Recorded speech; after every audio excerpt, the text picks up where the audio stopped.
If you want to log in to your GoDaddy email in Gmail, you're in the right place. In this tutorial, I'll walk you through the exact steps to connect your GoDaddy mailbox to Gmail so you can check your messages in one place.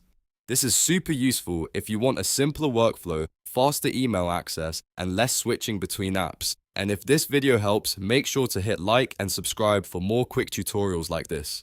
Let's get started.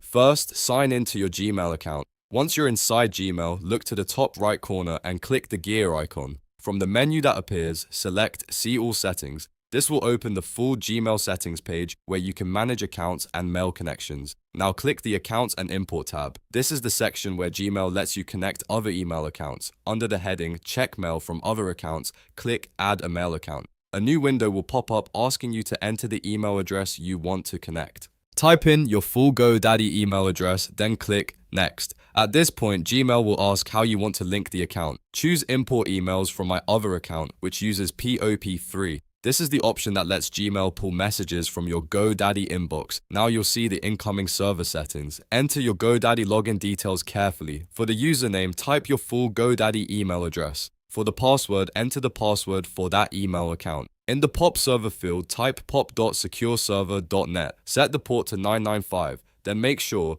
always use SSL is enabled.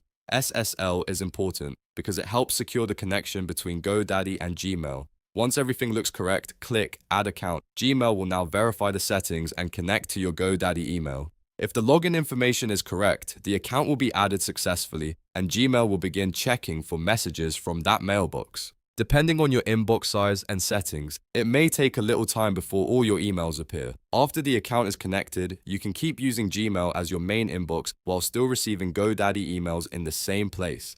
This is a great setup for business owners, freelancers, and anyone who wants to manage email more efficiently. If Gmail asks whether you want to send mail as this address too, you can follow the additional prompts, but for now this tutorial is focused on getting your GoDaddy email into Gmail so you can read incoming mail easily. And that's it. Your GoDaddy email is now connected to Gmail. If this video helped you out, please give it a like, subscribe to the channel, and turn on notifications so you don't miss the next tutorial. Thanks for watching, and I'll see you in the next one.